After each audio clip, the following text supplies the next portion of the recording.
തിരുവനന്തപുരത്ത് വീണ്ടും വിദേശ വനിതയ്ക്ക് തെരുവ് നായയുടെ കടിയേറ്റു. വർക്കല ബീച്ചിൽ ഇറ്റാലിയൻ സ്വദേശി ഫാംബ്ലിക്കാണ് കടിയേറ്റത്. ഫാംബ്ലിയ വർക്കല താലൂക്ക് ആശുപത്രിയിൽ ചികിത്സ തേടി.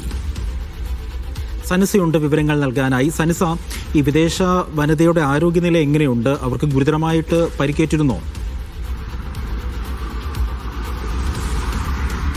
അജയ്, ഫ്ലാബിയയ്ക്ക് നേരിയ പരിക്കാണ് ഏറ്റിരിക്കുന്നത്. വർക്കല പാപനാശം ബീച്ചിൽ വിശ്രമിക്കുന്നതിനിടെയാണ് ഫ്ലാബിയയെ തെരുവുനായ ആക്രമിക്കുന്നത്.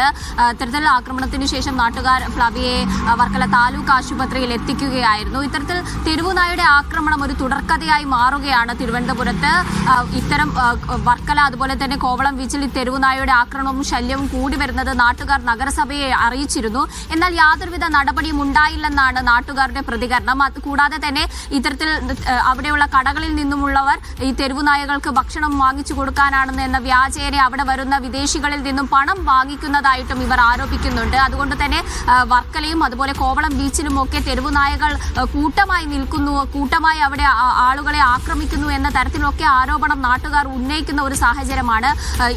കുറച്ച് ദിവസം മുൻപ് നമുക്കറിയാം, മറ്റൊരു വിദേശ വനിതയ്ക്ക് കോവളത്ത് നിന്നും ഇത്തരത്തിൽ സമാനമായ രീതിയിൽ തെരുവുനായ ആക്രമണത്തിൽ കടിയേറ്റിരുന്നു. ഇന്ന് ഫ്ലാബിയയ്ക്ക്, ഇറ്റാലിയൻ സ്വദേശി ഫ്ലാബിയയ്ക്കാണ് തെരുവുനായയുടെ കടിയേറ്റത്.